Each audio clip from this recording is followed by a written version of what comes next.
Өнөөдрийн бичлэг дээр ирчүүд яагаад муу эмэгтэйг хайрладаг вэ гэсэн номын тухай ярилцах болно. Нэлийн алдартай бас дээр үе ном. Тэгээд тухайн үед анх яг энэ ном хэвлэгдэж гарч ирэх үед нь тухайн үеийнх нь хамгийн нөлөө бүхий 50 сэтгүүлээс номын зохиолчоос нь урилгаар ярилцлага авч ирсэн. Бас номын зохиолч нь яг номоо хэвлэгдсэний дараа энэ номынхон тухай бичлэг хийсэн. Тэр бичлэг нь болохоор 3 жилийн турш тасралтгүй хамгийн өндөр үзүүлэлттэй бичлэгийн жагсаалтыг тэргүүлж исэн. За мөн энэ ном нь дэлхийн 30 гаруй орны хэл дээр орчуулагдсан. Тэр дундаа ялангуяа Азийн орнуудад, Япон, Солонгос, Хятад гэх мэт орнуудад бол эмэгтэйчүүдийн дунд бестселлер болж исэн юм ном байгаа.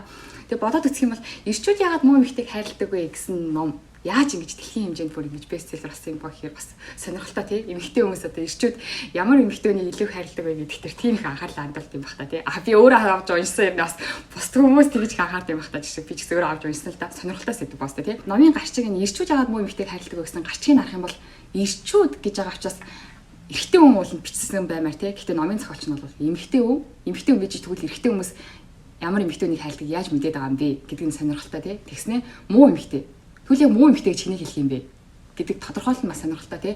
Гэсэн чинь энэ ном бичигдсэн нөгөө үйл явцад аягүй сонирхолтой юм байл л тий. Нэг сэтгүүлч эмэгтэй, сэтгүүлч гэсэн байсан баха. Нэг сэтгүүлч эмэгтэй маш олон төрлийн нас хүйс мэрэгжил одоо яс үндэс гэдэг ч юм уу тийм ээ яс маш олон төрлийн эрэгтэй хүмүүстэй уулзаад та нар ч ямар эмэгтэй хүн таалагддаг юм бэ? Тэгээд ийм эмэгтэй хүн таалагддаг гэж шинж тэмдгүүд хэлсэн шүү дээ. Тэнгүүд яагаад гэх тэмдгүүд нөгөө залуучууд нь надад миний амьдралд одоо уулзж ирсэн эмэгтэйчүүдэд надад ийм тохиолдож ирсэн юм аа. Ийм учраас би ийм эмэгтэй дуртай. Надад таалагддаг. Тэгвэл ямар эмэгтэй та нар таалагддаг юм бэ гэсэн чинь ингээд шинж тэмдгүүдийг хэлээд ийм учраас таалагддаггүй. Тэгээд яагаад вэ гэхээр ийм нөхцөл байдал миний амьдралд яг болж ирсэн юм аа. Тийм болохоор би ийм эмэгтэйд дургүй гэж хариулсныг нь ном болгоод бичсэн. Нэг сонирхолтой жишээл дуртахад одоо та өөрийгөө төсөөлөв бодоод үзээрэй заяа. Таны найз залуучин би найз залуучин томилтоор явж байгаа. Тэгээд 2 цагийн дотор би 2 цагийн дараа гэхэд тэр хурж очих газараа хүрээд очино. Тэгээд би чамлуу 2 цагийн дараа очсныхоо дараа залгая гэж танд хэлсэн. Тэгсэн хэрнээ 4-5 цагийн турш тань руу огт холбоо барихгүй байгаа. Тэгвэл энэ үед яадаг вэ гэсэн чинь сайн эмэгтэй болохоор уцаа хараал хийждэг. 2 цаг болчиход чи яагаад надлуу залахгүй байна гэл яг уцсныхаа хажууд хүлээгээл хийждэг. Хизээ залах нь гэдэг. Харин нөгөө муу эмэгтэй гэж нэрлэдэг байгаа энэ ном дээр муу эмэгтэй гэж нэрлэж байгаа эмэгтэй нь 2 цагийн дараа залгана гэсэн. Гэхдээ залахгүй байна. Тэгсэн чинь зүгээр л өөрийнхөө хийх ёстой юмаа хийгээл байж идэг эмэгтэй гинэ.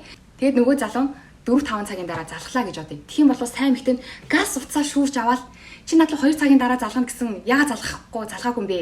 4-5 цаг юу хийсэн юм бэ? Яасан бэ? Чамд ямар нэгэн асуудал байгаа мó? Юу болсон юм бэ гэл амар ингээл асуудаг. Тэгэл би чамайг 2-3 цагийн турш чамайг залгахыг чи хүлээгээд уцсны хаажууд байлаа. Би өөр юм хийж чадахгүй байна. Залгах гэж хэлсэн бол залгах ёстой шүү дээ. Тех мэдчлэн гэж амар олон үг хэлдэг гэнэ. Тэгэд энэ ном дээр бүр амар сонирхолтой.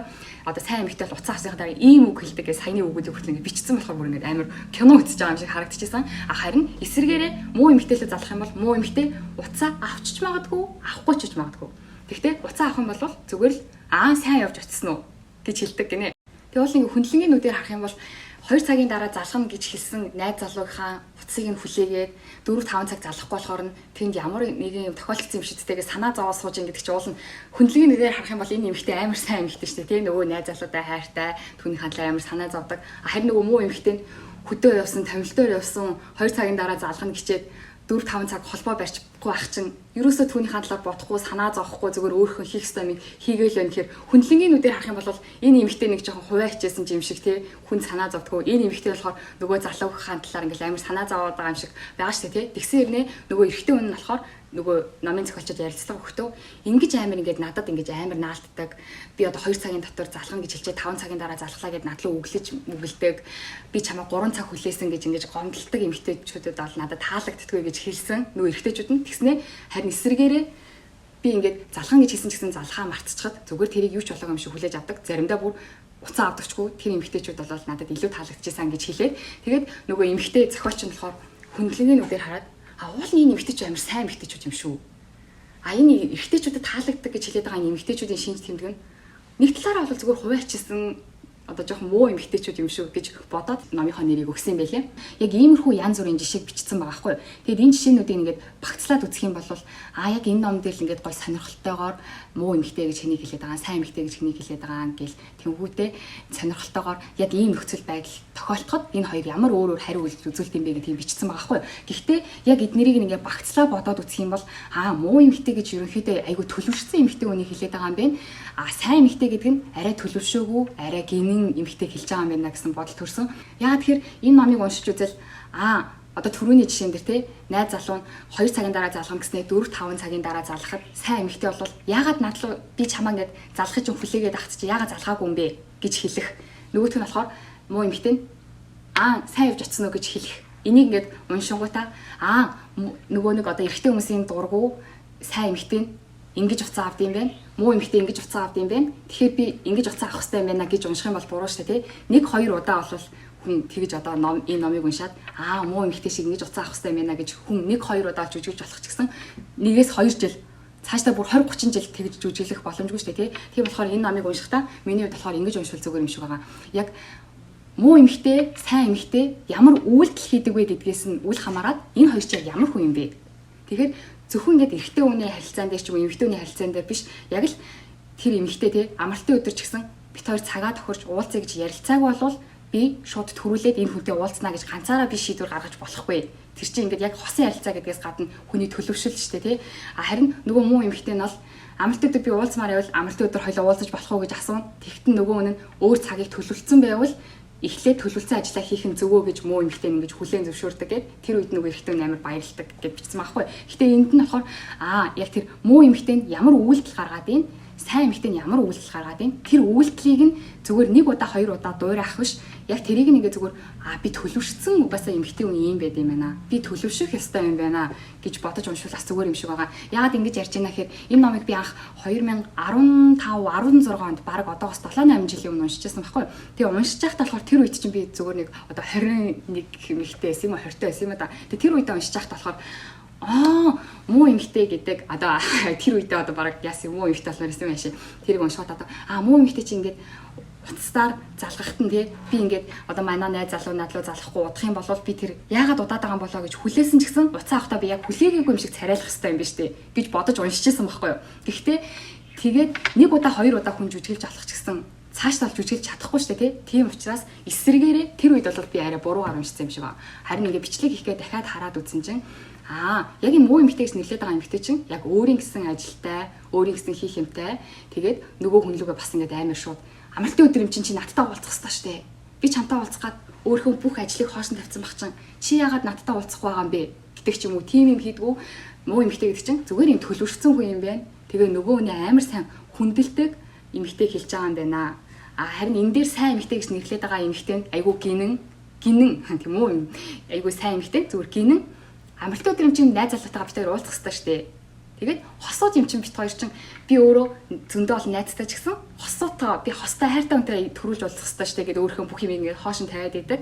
Тиймэрхүү арай жоохон төлөвшөөгүй юм ихтэй хэлж байгаа юм байна да гэж бодсон. Тэгэхээр би 7-8 жилийн өмнө уншихдаа энэ үйлдэлийг нь хараад би одоо хүлээсэн ч гэсэн хүлээгээгүй юм шиг царайлах хэрэгтэй юм байна ч гэдэг юм уу. Тэгэж уншвал энэ ном жоохон хэрэггүй юм шиг байгаа. Харин эсрэгээрээ яг тэгээд тийм үйлдэлийг нь хийх биш. Би яг өөрөө зүгээр тийм хүн болох хэрэгтэй юм байна. Би хүнтэй уулзахтаа ч гэсэн ганцаараа уулзсан гэж хөөрхгүйгээр уулзахынхаа өмнө бид хоёр цаг тохирох хэрэгтэй юм байна.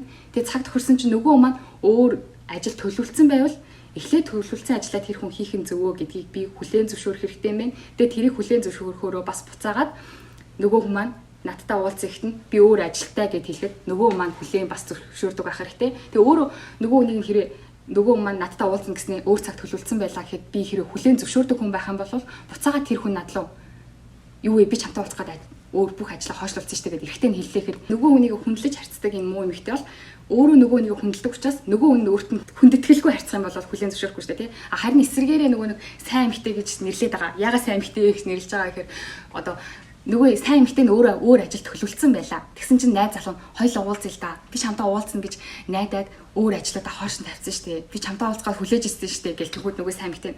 За ойлголоо би өөрхөн төлөвлөсөн ажлыг цуцалчаа. Тэгээд хоёул уулзъя. Тэгээд иймэрхүү үйл үзүүлдэг. Тэнгүүд нөгөө намын зохиолч нь өөртөө нь уулзах гад өөрийнхөө ажлыг ингээд төлөвлөсөн төлөвлөгөөгөө өөрчилж авах чинь эрэгтэй хүн тэрийг ингээд ерөөсөө үнэлээгүй.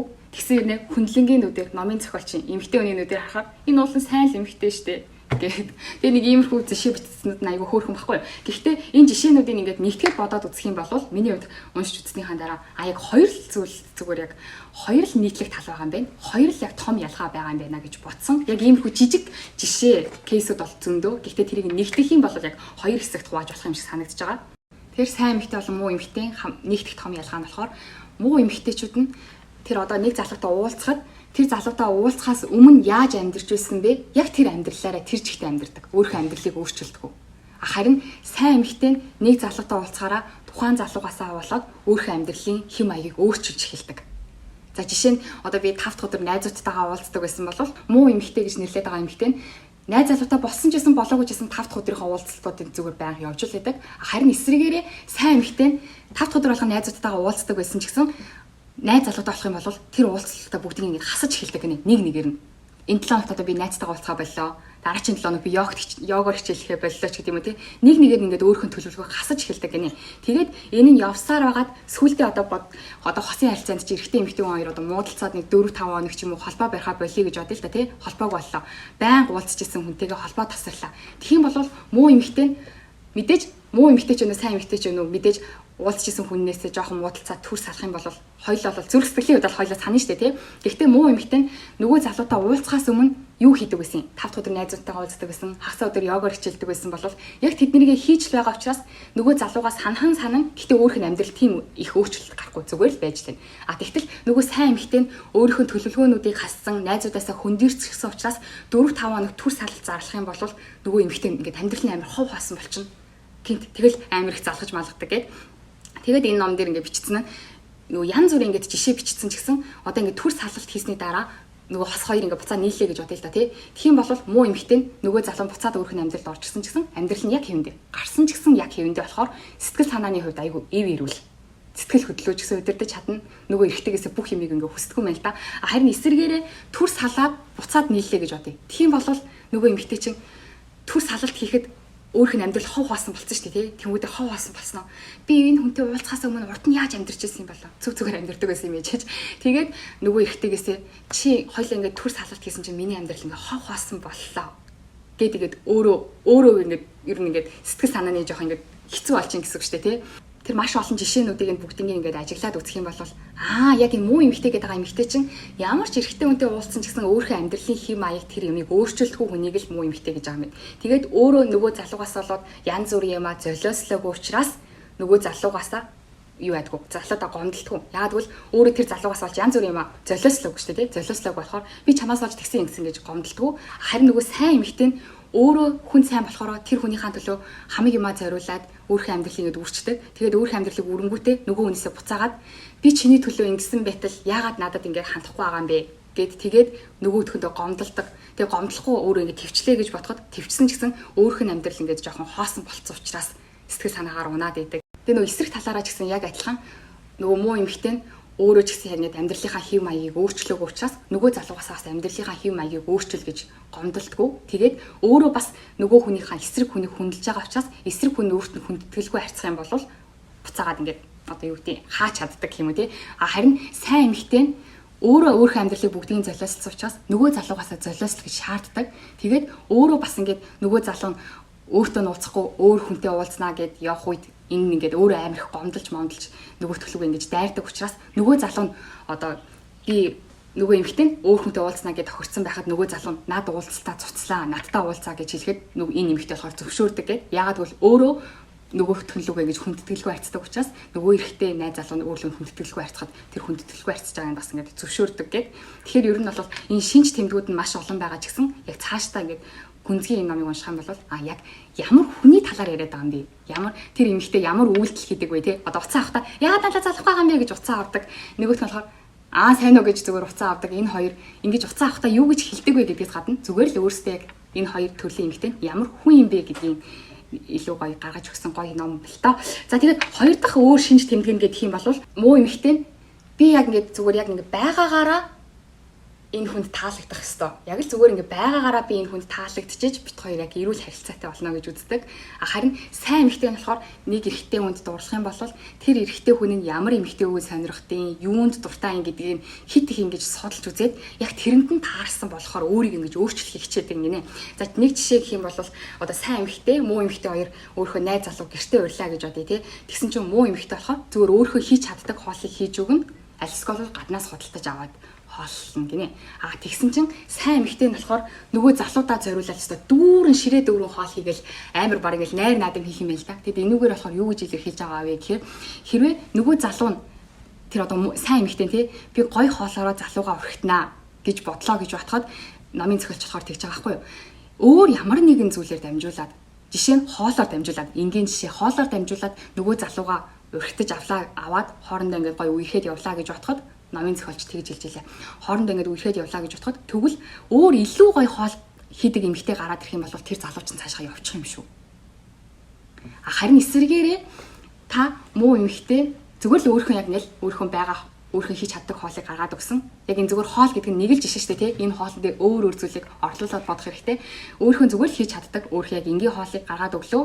Тэгсэн чинь яг тэр эмэгтэй гарын хоол нөгөө залууд нь таалагдлаа.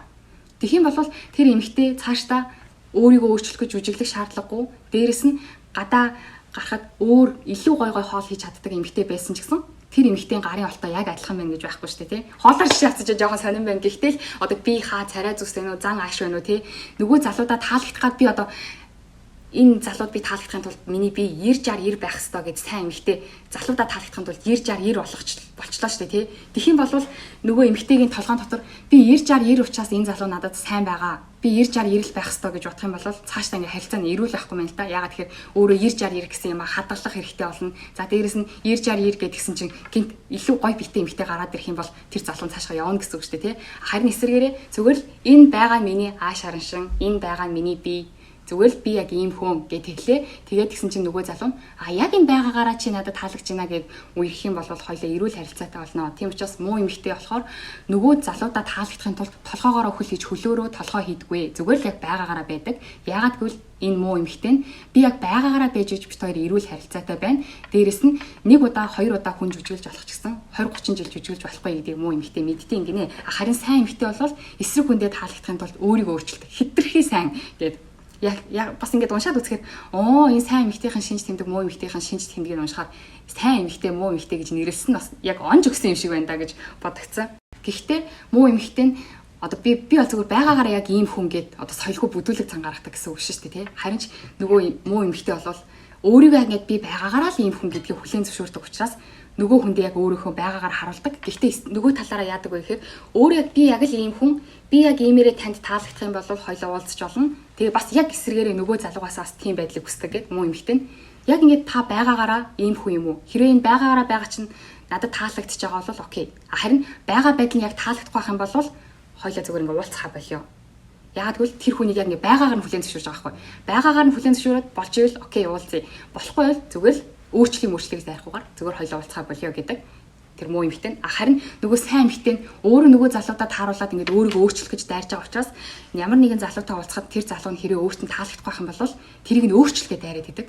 Яг тэгвэл өөрөө нөгөө нь таалагдах гэж би өөрчлөх гэж хичээж байгаа учраас нөгөө маань надад таалагдахын тулд бас өөр хүн болох хэрэгтэй шүү дээ. Өөрчлөх хэрэгтэй шүү дээ гэдэг. Тэгээд нөгөө ярилцлага өгчсэн залуучууд нь болохоор намайг ингээд өөрчлөхөд дайраад идэг надад хэцүү байдаг. Сайн эмэгтэйчүүд намайг ингээд өөрчлөхөд идэг нь хэцүү байдаг гэд. Тэгээд эсэргээрээ нөгөө залуучуудаас нь буцаагаад номын зохиолч асууж штэ тий. Таныг өөрчлөхөд байгаа эмэгтэйчүүд тэгвэл өөрсдөө таны төлөө өөрчлөгдсөн юм уу гэх тэгэнгүүт нөгөө залуу нь би ерөөсөө өөрчлөгд гэж хэлээг байх чинь өөрөө л миний төлөө ингэж өөрчлөгдсөн гэсэн. Тэгэхээр ингээд бас хоёр сэтгэхгүй ялгаа байгаа юм шиг байгаа нь тий. Харин эсэргээрээ нөгөө нэг одоо намайг өөрчлөх гэж дайрдгүй эмэгтэйчүүд надад их таалагддаг байсан. Тэгвэл тэр эмэгтэй чинь таны төлөө өөрчлөгдсөн юм уу гэд номын зохиолч нь асуугаар нөгөө залуучууд нь болохоор үгүй зүгээр л яг тэр эмэгтэй байгаагаараа байсан. Тэгээ намайг бас ингэж өөрчлөлт гэж дайрдгүй надад их таалагддаг байсан гэж хариулсан гэдэг. Тэгээ тас хэрэв боломжтой бол энэ номыг уншиж үзээрэй. Тэгээд уншихад айгүй хөөрхөн сонирхолтой байсан. Тэгээд сонирхолтой дандаа муу эмэгтэй гэж ямар эмэгтэй юм бэ, сайн эмэгтэй гэж ямар эмэгтэй юм бэ гэдгийг ингээд тоочж бичингүүтээ ийм тохиолдолд энэ хоёр хүн шал ондоо ингэж хариу үзүүлдэг гэж бичснээр ингээд амар сонирхолтой өнгөө уншиж байгаа юм шиг тэгснэ бас сэтгэл зүйн бас ялгаа бас их байна да гэж бодсон. Жишээ нь одоо эмэгтэй хүн болохоор нөгөө хүүхдтэй болохоор хүүхдээ өсгөх тэгэл жоохон эмэгтэй хүүхдэд ч гэсэн ингээд барби үлгүүдэл тоглолт нь шүү дээ тий. Энэ мэтчлэнгээр эмэгтэй хүний угаасаа тэр генэнд нь хүнийг тэгж халамжлаж хайрлах тийм юм угаасаа генэнд нь байдаг гинэ. Тэгвэл сайн эмэгтэйчүүд болохоор нөгөө найз залуугаа ингээд амар халамжилт юм байл да. Хоолоо сайн идэж хувцас сайн өмсөч гэлээдэг. Тэгээд номын зохиолч нь ингэж хэлсэн байлээ. Нөгөө эрэгтэй хүн нь ээжээрээ гэж байнга одоо юм хэлүүлдэг байсан тий. Хоолоо сайн идэж, ногоо сайн идэж, витамин угаач, дулаан хувцлаач гэж ээжээрээ одоо байнга муухай үгээр бол өглөөлдөг байжгаад гадагшаа гарч ид нийгэмд гарч ирэл одоогоо өөрөө насанд хүрээл тэгэл гоё найз охинтой болсон чинь найз охин яг ээжийнх нь хэлдэг байсан хүүхдийг хэлээд тахаар амар хэцүү байдаг гэд. Харин эсрэгээрээ нөгөө муу эмэгтэй болохоор муу эмэгтэй ч гэсэн адилхан эмэгтэй юм чинь тэр хүний дотор нь ч гэсэн нөгөө нэг халамжлах, дулаан хувцлаач чи хоолоо идэх чи гэж хэлхийг хүсэж байгаа хүсэл байгаа гэсэн үг шүү дээ тий. Гэхдээ нөгөө муу эмэгтэй болохоор нөгөө нэг яг насан туршчихсан хүн гэдгээр нэгэж хардаг. Насан туршсан учраас нөгөө маань тухайн маань өөрөө шийдвэрээ гаргах хэрэгтэй. А яг бас ингээд хоолоо сайн идэх гэж хэлж болох ч гэсэн чи заавал хоолоо идэх ёстой гэдгүү. Яагаад тэгэхээр насан туршсан хүн гэдгээр нь хүндэлдэг гээд. Тэгээд бас нэг өөр нэг одоо эрэгтэй хүний шинж чанар дээр нь болохоор ингэж утсан байсан. Эрэгтэй хүний тархинд болохоор манаа тал, дайсны тал гэсэн томьёол байдаг гинэ. Манаа тал эсвэл дайсны тал. Тэгээд хэрэв та эрэгтэй хүнийг хүчгүй хийчихэд юм уу тий. Эрэгтэй хүний ч одоо шинж тэмдгүүд наагаш тий. Хүчгүй гэлчлээ. Эсвэл эрэгтэй хүний хажууд ингэж та хүнд юм өргөлөө гэж бодъё л да тий. Тэгэх юм бол эрэгтэй хүнийхэн тархинд энэ хүн миний өрсөлдөгч эсвэл энэ хүн манаа тал. Энэ хүнийг би дийлэх ёстой, эсвэл энэ хүнийг би хамгаалах ёстой гэсэн тархинд нь хоёр сонголт байд юм байна л да. Тэгэхээр хэрвээ та хүнд юм өргөх юм бол залуучин таны хажууд илүү хүчрэхэг болохыг хүсдэг гинэ. Тэгэхээр тантай өрсөлдөн гэсэн үг. Ерөөсөө таныг хамгаалах ш. Харин та одоо хүнд юм өргөхдөө тэрийгэ дийлэхгүй ч юм уу, эсвэл яг тийм эрэгтэй хүний шинж чанартай холбоотой юмыг та хийж чадахгүй байх юм бол нөгөө залуучин таныг манай талын хүн биш үү? Энэ миний хамгаалах ёстой хүн биш үү гэж үздэг гээд. Тэгээд муу сайн эмэгтэйчүүд болохоор одоо тийм ундааны сав онгойлох ч юм уу те ямар нэгэн тиймэрхүү жижиг зүйлтэй өөрөөс нь эрэгтэй хүний илүү их сайн хийж чаддаг зүйлийг сайн эмэгтэйчүүд нөгөө залуугасаа гуйхасаа татгалзаад ч юм уу те тэгээд өөрөө хийгээд эхэлдэг. Тэр нь бол сайн гэсэн үг шүү дээ. Хүнд саад болохгүй зайлшгүй өөр юм аа хэмжээ гэдэг чинь сайн эмэгтэй шинж чанар. Гэхдээ эрэгтэй хүний тархинд болохоор энэ хүнийг би хамгаалах ёстой, эсвэл энэ хүнийг би дийлэх ёстой. Одоо чи надад туслах байсан ч болно, намайг хамгаалах байсан ч болно. Би өөрөө чадна гэд уулын сайн эмэгтэй өөрөө чадна гэд тэгэх юм бол нөгөө эрэгтэй толгойд миний хамгаалт хэрэггүй юм байна. Тэгвэл манай дайсан гэсэн үг, дайсны тал гэсэн үг гэд өрсөлдөөд эхлэн гээд тэгээд новын зохиолч нь хэрвээ та өөрөө найз залуугийнхаа, хайртай залуугийнхаа өрсөлдөгч нь олж түүнтэй ингээд хинэн баатар вэ гэдгийг үзхийг хүсэхгүй байгаа бол зүгээр түүний тал болсон дээрээ гээд тэгээд түүний тал болно гэдэг нь одоо нөгөөтгөө ингээд шүүнжиж доош нь хийхгүйгээр зүгээр л бас зарим тохиолдолд нөгөө хүнээсээ ингээд энийг хийгээд өгөөч, энийг одоо надад туслаач гэдэг юм те одоо хүнд юм өргөхтэй ч гэсэн энийг өргөөд өгөөч гэд хэлэх юм бол нөгөө залуугийн тархинд манай дайсан биш манай талын хүн юм бэ. Би туслах хэрэгтэй юм. Би хамгаалах хэрэгтэй юм байна гэсэн бодол төрдөг гээд тэгэд энийг нь уншиж бас амар инээдтэй хэрнээ бас сонирхолтой санагдчихсан. Эрэгтэй хүний тархинд манай тал эсвэл дайсны тал гэсэн томьёо байдаг. Тэгээд та манай тал гэсэн тэр талд нь орж чадааг бол та дайсны талд нь гэсэн дайсны талд нь орох юм бол хэн баатар вэ гэдгийг үзнэ гэж бичсэн нь бас сонирхолтой байсан. Тэгээд өнөөдрийн бичлэг дээр эрчүүд яагаад муу эмэгтэйг хайрладаггүй гэсэн олон улсын алдартай номыг ярилцлаа, орчууллаа гэх чинь ярилцлаа. Тэгээд дараагийн бичлэг дээр уулзъя. Баяртай.